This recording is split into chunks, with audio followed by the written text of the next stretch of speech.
Hola! Your dream vacation to Dubai starts from rupees 29,999 only with GT Holidays, South India's #1 travel brand. Taste Daily. Taste the Daily. நிச்சயமா இந்த பிறந்த நாளில் மோடி தனி majority இல்லாதது எங்களுக்கெல்லாம் வருத்தம் தான். அதை நாம் மறைச்சி பேச வேண்டிய அவசியம் இல்லை.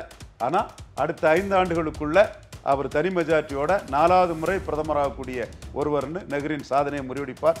அப்படி ஒரு சூழ்நிலை தந்தை பெரியார் போன்றவங்க உயிரோடு இருந்தால் மகிழ்ந்து பாராட்டக்கூடிய ஒரு செயலுங்கிறதான் எம் போன்றவரோட கருத்து. விஜய் பெரியார் தேடலுக்கு போனதும் ஒரு விவாத பொருள் தானே, ஒரு பேசு பொருள் தானே, பெரிய அளவுக்கான பேசு. அவர் என்ன கொள்கை, தமிழக வெற்றி கழகம்ன்றாரு, தமிழ் தேசியம்னாங்க, அவர் தமிழர் அரசியல்னாங்க, மறுபடியும் அவர் திராவிடம் பக்கம் போறாருன்னு இப்ப பாருங்க. அவருடைய சாயம் வெளுத்து விட்டதுன்னு தமிழிசை சவுந்தரராஜன் சொல்றாங்க. இங்க ஏற்கனவே 4 முனையில் இருக்கும்போது 5ஆம் முனையில அங்க பிரிக்கிறது கஷ்டம். ஏன்னா அது ஒரு ஹவுஸ்ஃபுல்லான இடம் தான். அது சரி, ஏற்கனவே அதுல நிரம்பி வழியுது திமுகங்கிற ஒண்ணு. இது எடப்பாடியும் அதுக்குள்ளதான் வராரு. சரி, எல்லாருமே அதுக்குள்ள நிரம்பி வழியும் போது இவருக்கு கடைசியில தியேட்டர்ல ஸ்டாண்டிங்ல நின்னுதான் படம் பார்க்கணும். இனிமேலும் குறைஞ்ச சீட்டு நிறைஞ்ச லாபம் எல்லாம் சொல்ல முடியாதுல்ல சார். ஏன்னா இப்ப ஆப்ஷனுக்கு நிறைய பேர் வந்துட்டாங்கல்ல, நிறைய கதவுகள் இப்ப ஓபன் ஆக போகுது இல்ல. வர 2026ல கதவுகள் அதிகமா இருக்கும் போல. அது 2011 மாதிரி பொருந்தா கூட்டணியா 8-10 வருஷம் அரசியலை காலி பண்ணக்கூடிய கதவுகள் தான். இன்னும் அவருடைய கோரிக்கை 99ல கேட்ட கோரிக்கை இன்னமுமே அதுக்கு புல் ஸ்டாப் வைக்கல. நேற்றுக்கும் அது தொடர்ச்சியா மறுபடியும் தொடங்குறாரு. ஆட்சியிலும் பங்கு, அதிகாரத்திலும் பங்குன்றாரு. அதை முன்னிலைப்படுத்தி தான் அவர் பயணிக்க போறாரு 2026. அண்ணாமலை என்டிஏ அது மட்டும் தான், அவங்களால மட்டும் தான் இது முடியும்ன்றீங்க. ஆட்சியில் பங்கு, அதிகாரத்தில் பங்கு. ஆமாவா? அண்ணாமலை மட்டும்தானே இதை அக்செப்ட் பண்ணி இன்னைக்கு பேசுறாரு. ஐயா, எடப்பாடி நாளைக்கு அக்செப்ட் பண்ணலாம் இல்ல? எடப்பாடி 2026ல அண்ணாமலை தாண்டி போயிருவார் மதீஷ். நீ கவலைப்படாத, நீங்க கவலைப்படாண்டா, கண்டிப்பா தாண்டி போயிருவார் மதீஷ். எப்படி சார் தாண்டி போவார்? பாருங்க மதேஷ், இப்பவே நெருங்கிட்டாரு. நீங்க எல்லாம் என்ன நினைச்சீங்க? 22 சீட்டு அண்ணா திமுக நீங்க சொன்னீங்களா இல்லையா? தேமுதிக என்டிஏ ஒரு ஆப்ஷனா வச்சிருக்காங்கல்ல மதேஷ். விஜய் பிரபாகர் எல்லாம் விஜய் கூட ஒரு ஆப்ஷனா வச்சிருக்கலாம்னு கூட ஒரு தகவல் வருது. விஜய் எல்லாம் எங்களுக்கு கீழே தான் விஜய் பிரபாகரன் சொல்லிட்டாரு. அது கிளையா மேலேங்கிறது இப்ப யார் வேணாலும் எப்படி வேணாலும் பேசலாம். சரி, விஜய் நிரூபிச்ச பிறகுதான் அது தெரியும். ஆதன் தமிழர்களுக்கு வணக்கம். பல்வேறு துறைகள் ஆக சிறந்த ஆளுமைகளை சந்தித்து நாம் நேர்காணல் எடுத்து வருகிறோம். அந்த வகையில் மீண்டும் நம்மோடு இணைந்திருக்கிறார் அரசியல் திறனாய்வாளர் திரு ரவீந்திரன் துரைசாமி அவர்கள். அவரிடம் கேட்பதற்கு நிறைய இருக்குன்னு வாரங்களிடமே கேட்போம். வணக்கம் திரு ரவீந்திரன் துரைசாமி சார். வணக்கம் மதேஷ், எப்படி இருக்கீங்க சார்? நல்லா இருக்கும் மதேஷ். பெரியாரின் பிறந்தநாள், நரேந்திர தாமோதரதாஸ் மோடியினுடைய பிறந்தநாள். மோடி லாயலிஸ்ட் நீங்க தான் சொல்லணும் சார். தந்தை பெரியார் உயிரோடு இருந்தா மோடிக்கு சாதனையை பாராட்டியிருப்பார். என் போன்றவர்களுக்கு நேருவின் சாதனையை மோடி சமன் பண்ணியிருக்கிறாரு. இன்னும் 4 பிறந்த நாட்கள் இந்த 5 ஆண்டு கால ஆட்சிக்குள்ளே இருக்குது. அதை தாண்டி 2029ல் மோடி மீண்டும் பிரதமராகணும். அதற்கு எம் தமிழ் மண்ணின் கான்ட்ரிபியூஷனும் இருக்கணும்.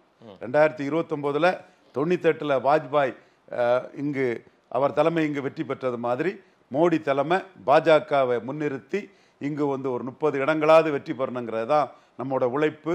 மோடி பிறந்த நாளில் நம்மளுடைய சபதம், எண்ணம், செயல் எல்லாம். அந்த வகையில் தமிழ் மண்ணோட கான்ட்ரிபியூஷன் 14ல் பெருசாக இல்லை, 19ல் பெருசாக இல்லை, 24ல் தமிழ் மண்ணின் கான்ட்ரிபியூஷன் இல்லை, கான்ட்ரிபியூட் பண்ண சில இடங்கள்லையும் பின்னடைவு வந்துட்டு 29ல் இதெல்லாம் சரி பண்ணி தமிழ் மண்ணும் கான்ட்ரிபியூட் பண்ணணும், பின்னடைவு வந்த இடங்களையும் சரி பண்ணணும். ராகுல் காந்தி போன்றவங்க முன்னோட ஒரு ஸ்டேச்சருக்கு வந்துட்டாங்க.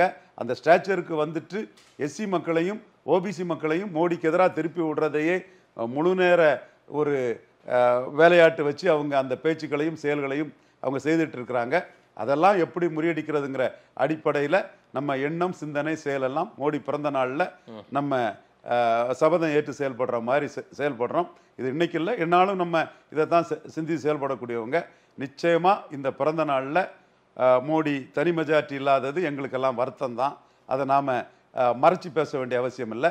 ஆனால் அடுத்த 5 ஆண்டுகளுக்குள்ள அவர் தனி மெஜாரிட்டியோட 4வது முறை பிரதமராகக்கூடிய ஒருவர்னு நெஹ்ருவின் சாதனையை முறியடிப்பார். அப்படி ஒரு சூழ்நிலை தந்தை பெரியார் போன்றவங்க உயிரோடு இருந்தால் மகிழ்ந்து பாராட்டக்கூடிய ஒரு செயலுங்கிறதான் எம் போன்றவரோட கருத்து. மனதார நீங்க மோடியை வாழ்த்தணும்னு தான் நான் எதுவும் இடைமறிக்கல சார். பெரியாரையும் ஏதாவது சொல்லுங்க சார். மோடியை வானலாவி வாழ்த்திட்டீங்க, பெரியாரையும் சொல்லணும்ல. தந்தை பெரியாருக்கு நன்றி கடன் பட்டவன், தந்தை பெரியாருங்கிறதையும் பேசக்கூடியவன். பாசிட்டிவ் சோசியல் ஜஸ்டிஸ் கண்டிப்பா நீங்க போராடுறீங்க. அன்றைக்கு அவர் பெரிய அளவுக்கு எல்லோருக்குமாக போராடினாரு. அவர் எந்த பதவியும் எதிர்பார்க்காம போராடினார். நமக்கு பதவி ஆசைலாம் உண்டு, நம்ம பொதுநலமா இருந்தாலும் அதுல சுயநலம் உண்டு, அது நான் இல்லைன்னு சொல்லல. நமக்கு பதவி வந்துடக்கூடாதுன்னு நம்ம சகோதர சகோதரிகள் தான் பிஎம்ஓ ஃபுல்லா நமக்கு எதிராக பெட்டிஷனாக போட்டு தள்ளிட்டு இருக்கிறாங்க. அதுல தந்தை பெரியார் நான் சொல்றதும் நமக்குள்ள நெகட்டிவ் பாயிண்டா பிஎம்ஓ ஃபுல்லா போட்டுட்டு இருக்காங்க. சரி, பட் நம்ம அந்த இடத்துக்குள்ள தந்தை பெரியார் உயிரோடு இருந்தால் மோடியின் வெற்றியை பாராட்டியிருப்பான்னு சொல்றதே தமிழக மக்கள் மோடியை இன்னும் சரியாக புரிஞ்சிக்கல, தமிழக மக்கள் போதுமான ஆதரவை மோடிக்கு தரலங்கிற ஒரு ஆதங்கத்தின் வெளிப்பாடு தான் அது. பெரியார மோடி பேசுவாரா? வாய்ப்பு இருக்கா? பெரியார மோடி பேசுறதுக்கும் விபி சிங்க மோடி பேசுறதுக்கும் உள்ள வாய்ப்புகள் குறைவு. ஏன்னா இந்துக்களை ஒற்றுமைப்படுத்தக்கூடிய ஒரு இயக்கத்தில் இருந்து வந்து அந்த இயக்கத்திலே முழு நேர ஊழியராகி இருந்த மோடிக்குனாலும் சரி மற்றவர்களுக்குனாலும் சரி அந்த ஒரு இடம் வந்து இந்துக்களை பிளவுபடுத்த செயல்பட்டவர் தந்தை பெரியாருங்கிறதும் விபிசிங்கிறதும் ஒரு எண்ண ஓட்டம் இருக்கத்தான் செய்து கால வெள்ளத்தில் அதில் உள்ள ஒரு முடிவுகள் வரும்போது அதில் மாறுதல்கள் வரலாம். இன்றைக்கு மோடிக்கு பிறந்தநாள் வாழ்த்து சொன்னதில் ஏதேனும் அரசியல் கண்டுபிடிச்சிங்களா சார்? ஏதாவது டாக்டர் ராமதாஸ் தொடர்ந்து அவர் பிரதமராக இருக்கணுங்கிறத வாழ்த்தும் போது அவர் 29லையும் என்டிஏ கூட தான் இருப்பார், 26லையும் டாக்டர் ஐயா என்டிஏ கூட தான் இருப்பார். அதற்கான பரிசையும் 26க்கு to 29க்குள்ள மோடி அவருக்கு கொடுக்கணுங்கிறதையும் நாம விளைகின்றோம். என்ன பரிசு சார் கிடைக்கும்? எம்ஓஎஸ் சென்ட்ரல் கேபினெட் ஏதாவது ஒரு பரிசுகள் கொடுக்கலாம். அன்புமணி ராமதாஸ் கிடைக்கும். அன்புமணியோ சௌமியா அன்புமணியோ அந்த 26 தேர்தல் காலகட்டத்தில் அதுக்கெல்லாம் அவங்க தகுதியானவங்க தான். ஏன்னா தொடர்ந்து இருக்காங்கிறத நம்ம பார்க்கணும். தொடர்ந்து பிரதமரா இருக்கணும்னு சொல்லியிருக்காங்க. அவங்களும் என்டிஏல தொடர்ந்து இருக்கிறாங்க. என்டிஏ இங்க ஒரு பெர்செப்ஷன் கொடுக்கறதுக்கு அவங்க அதிமுக போகாம மோடி பிரதமர் நின்னது பெரிய ஒரு பூஸ்ட். அதெல்லாம் கருத்துல கொள்ளணுங்கிறதா நம்ம எண்ணம். எடப்பாடியும் வாழ்த்து சொல்லியிருக்காரு, அதை பத்தி ஒண்ணுமே கருத்து சொல்லி. எடப்பாடி வாழ்த்து சொல்லியிருக்காரு, மு.க. ஸ்டாலின் அவர்கள் வாழ்த்து சொல்லியிருக்கிறாங்க, நடிகர் விஜய் வாழ்த்து சொல்லியிருக்கிறாரு, தமிழக வெற்றி கழகத்தின் தலைவர் நடிகர் விஜய் தமிழக வெற்றி கழக தலைவர் விஜய் வாழ்த்து தெரிவிக்கிறார் சொல்லியிருக்காப்புல. திருமாவளவன் எங்க அண்ணன் எங்க தம்பி சீமான் போன்றவங்க தான் வாழ்த்து தெரிவிக்கலன்னு நினைக்கிறேன். ஆமா, அவங்க தான் தெரிவிக்கல. ரைட். பெரியார் தேடலுக்கு பெரியாரின் பேரனாக தன்னை அடையாளப்படுத்திக் கொள்ள போயிருக்காரா விஜய்? நீங்க எப்படி பார்க்கறீங்க? இல்ல இது என்ன மாதிரி ஒரு அரசியல்? இது விஜயகாந்த் பாணி அரசியல் தான். விஜயகாந்த் கட்சி ஆரம்பிக்கும் போது பெரியார், காமராஜ், பேரறிஞர் அண்ணா பெருந்தகை, மக்கள் தலைவர் எம்ஜிஆர்னு 4 வரையும் முன்னிறுத்தி தான் அந்த இது பண்ணாங்க. அந்த லோகாவே அப்படித்தான் இருக்கும், உங்களுக்கு தெரியாதது இல்லை. அந்த மாதிரி இன்னைக்கு பெரியார் இதை அவங்க போறது வந்து வரவேற்கிறேன், பாராட்டுகிறேன். விஜய் பெரியார் தேடலுக்கு போனதும் ஒரு விவாத பொருள் தானே, ஒரு பேசு பொருள் தானே, பெரிய அளவுக்கான பேசும். அவர் என்ன கொள்கை? தமிழக வெற்றி கழகம்ன்றாரு, தமிழ் தேசியம்னாங்க, அவர் தமிழர் அரசியல்னாங்க, மறுபடியும் அவர் திராவிடம் பக்கம் போறாருன்னு இப்ப பாருங்க. அவருடைய சாயம் வெளுத்து விட்டதுன்னு தமிழிசை சவுந்தரராஜன் சொல்றாங்க. இதெல்லாம் நீங்க எப்படி பார்க்குறீங்க? அவர் அந்த இடதுசாரி, அந்த மத சார்பின்மை, அந்த அரசியலுக்குள்ள தான் போறாருன்னு தெரியுது. ஆனா அது ஹவுஸ்ஃபுல்லான இடம். சினிமா தியேட்டர்ல அது ஹவுஸ்ஃபுல் ஆயிட்டு அதுல கொஞ்சம் பாக பிரிவினை மாதிரி ஏதாவது ஸ்டாண்டிங்ல நின்று தான் படம் பார்க்கணும். இல்ல சார், அதுல பாக பிரிவினை மாதிரி ஏதாவது பிரிக்க முடியாதா? அது ரொம்ப கஷ்டம். இங்க வந்து ஏற்கனவே 4 முனையில் இருக்கும்போது 5ஆம் முனையில வந்து அங்க பிரிக்கிறது கஷ்டம். ஏன்னா அது ஒரு ஹவுஸ்ஃபுல்லான இடம் தான் அது. சரி, ஏற்கனவே அதுல நிரம்பி வழியுது திமுகங்கிற ஒண்ணு. இது எடப்பாடியும் அதுக்குள்ளதான் வராரு. சரி, எல்லாருமே அதுக்குள்ள நிரம்பி வழியும் போது வந்து இவருக்கு கடைசியில தியேட்டர்ல ஸ்டாண்டிங்ல நின்று தான் படம் பார்க்கணும். ஓகே, அவரு ஸ்டாண்டிங்ல நின்று படம் பார்க்கறதுக்கு தயாராயிட்டு தான் அந்த இடத்துக்குள்ள போறாரு. பரவாயில்ல சார், வீதிக்கு வர ஆரம்பிச்சிட்டார் சார் விஜய். கரெக்டுங்களா? பாராட்டுகள். ஆமா, தொடங்கிட்டார் போல தெரியுது வேலையை. பெரியார் திடலுக்கு வராருனாவே ஏதோ விஷயம் இருக்குது போலயே, ஆரம்பிச்சிட்டாரு போலயே. விமர்சனங்கள் வந்துனே இருக்குது, நம்ம இனிமேல் வெளியே போக ஆரம்பிச்சிருவோம் அப்படின்னு வந்துட்டாரோ? இல்லை, நல்ல விஷயம் தானே. நீங்கள் வந்து லெட்டர் பேட் கட்சியை வச்சுக்கிட்டு பார்லிமெண்ட்டில் கண்டஸ்ட் பண்ணாமல், இடைத்தேர்தலில் கண்டஸ்ட் பண்ண மாட்டேன்னு சொன்ன, உள்ளாட்சியில் கண்டஸ்ட் பண்ணாமல் இருக்கிறவர் இந்த அளவுக்கு அது எக்ஸ்போசரில் வெளியே வர்றது வந்து வரவேற்கத்தக்கது தானே. திருமாவளவன் ஏற்படுத்திய கடந்த 1 வார கால தலைப்புச் செய்தி நேற்றுக்கு ஒரு முற்றுப்புள்ளி வச்சிட்டாரு, மறுபடியும் அதே இடத்துக்கு போயிட்டாரு அப்படின்றாங்க. நீங்க என்ன பாக்குறீங்க? ஐயா ஸ்டாலின் அவர்களை போய் சந்தித்ததன் அரசியல் என்ன அரசியலா நீங்க பாக்குறீங்க சார்? அதாவது ஒரு காட்டு பகுதியில் ஒரு தாய் இருந்தா. என்ன சார் கதை சொல்லாரு? கதை சொல்லிடுறேன். ஒரு குழந்தை அழுதுட்டு இருந்தது. அழுத குழந்தைய வந்து காட்டு பக்கத்தில் ஜன்னலுக்கு வெளியே நின்று ஓனாயை காட்டிக்கிட்டு, நீ அழுக நிறுத்தலைன்னா ஓனாயிட்ட குழந்தைய போட்டுருவேன் தாய் சொல்கிறா குழந்தை அழுதைய நிறுத்தலை, மீண்டும் சொல்கிறா அழுகை நிறுத்தலை.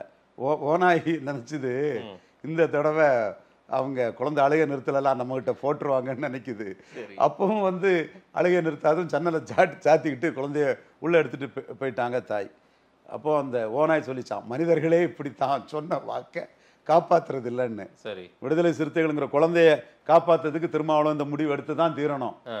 ஏன்னா நான் திருமாவளவன் நலன்ல 2011 அது சிறுத்தை சார், குழந்தை இல்லை, அது சிறுத்தை. அது 2011 சொல்றீங்க, சிறுத்தை பதுங்கிருச்சுன்றீங்களா? எப்படி 2011 இதைத்தான் நான் சொன்னேன், இந்த முடிவு எடுத்து தான் தீரணும்.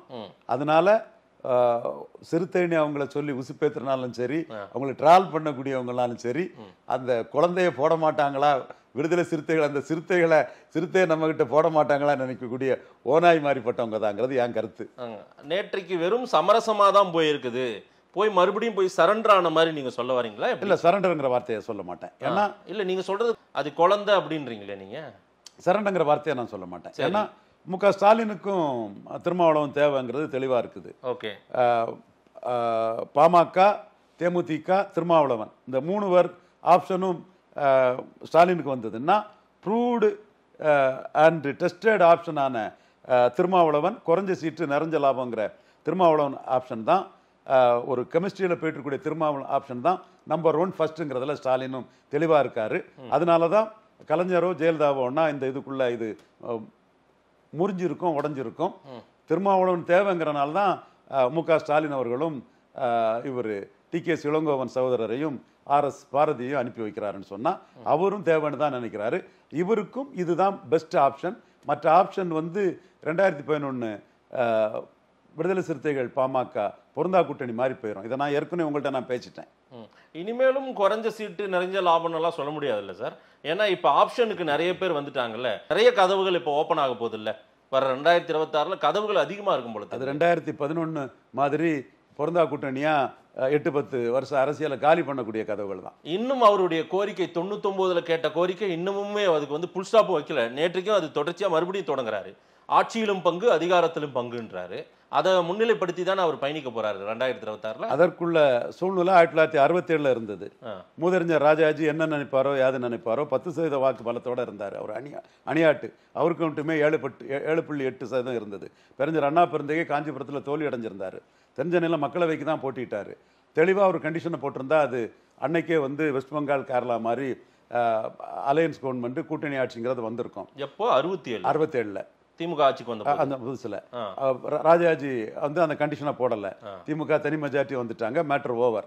ராஜாஜியை சினப் பண்றதுக்கே வெற்றியை பெரியாருக்கு காணிக்க ஆக்குறேன்னு திருச்சியில போய் பெரியாரை பார்த்துக்கிட்டு ராஜாஜிக்கு கான்ட்ரிபியூஷனே அடிச்சுட்டு போயிட்டாரு அண்ணா. அதுவும் ராஜேந்திர நடவடிக்கை தான்.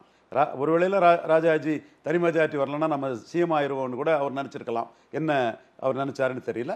வாய்ப்பு இருந்தது, அதை ராஜாஜி கோட்டை விட்டாருன்னு சொல்லலாம். அடுத்தபடியா 2006ஆம் ஆண்டு கலைஞருக்கு 100 சீட்டு கூட வரல.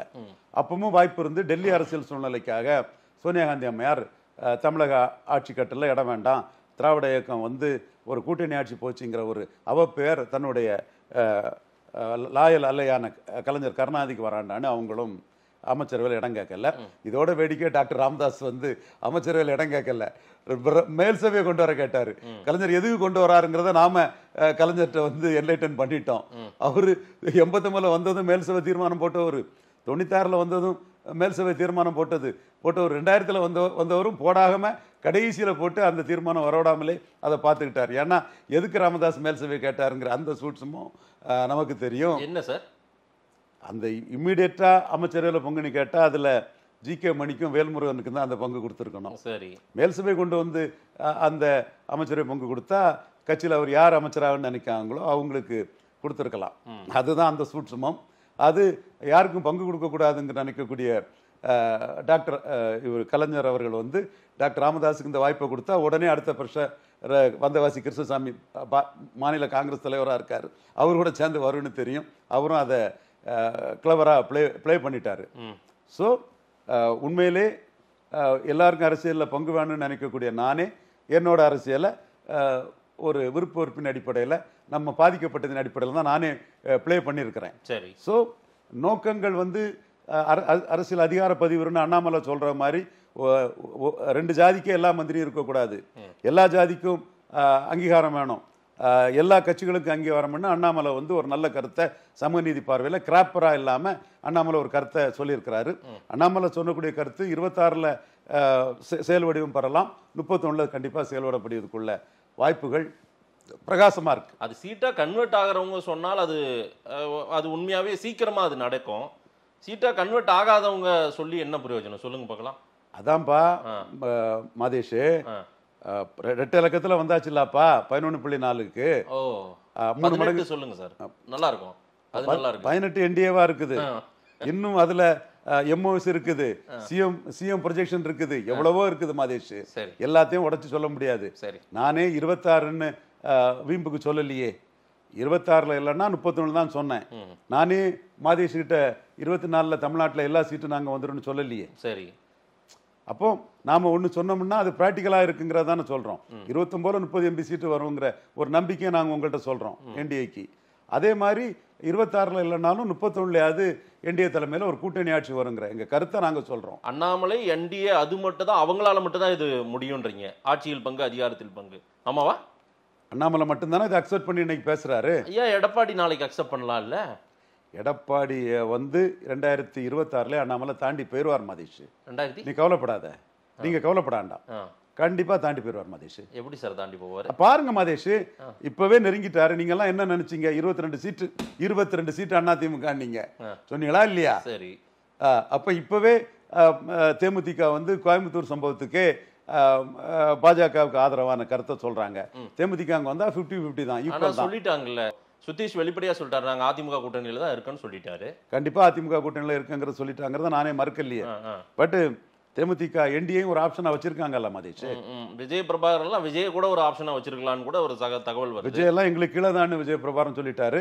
அது கிளையா மேலேங்கிறது இப்ப யார் வேணாலும் எப்படி வேணாலும் பேசலாம். சரி, விஜய் நிரூபிச்ச பிறகுதான் அது தெரியும். ஆனா இப்ப கீழே தான். இப்போ விஜய், தீபா ஜெயக்குமார், சசிகலா மேயர் எல்லாம் இப்போ 0% தான். இப்போ யாருக்கிட்டையும் ஓட்டு கிடையாது. எலெக்ஷன் கமிஷன்ல யாருக்கும் ஓட்டு இருக்குன்னு சொல்லல. 26ல் 214 போட்டு விஜய் என்ன ஓட்டு எடுக்கிறாரோ அதுதான் விஜய்க்கு ஓட்டு.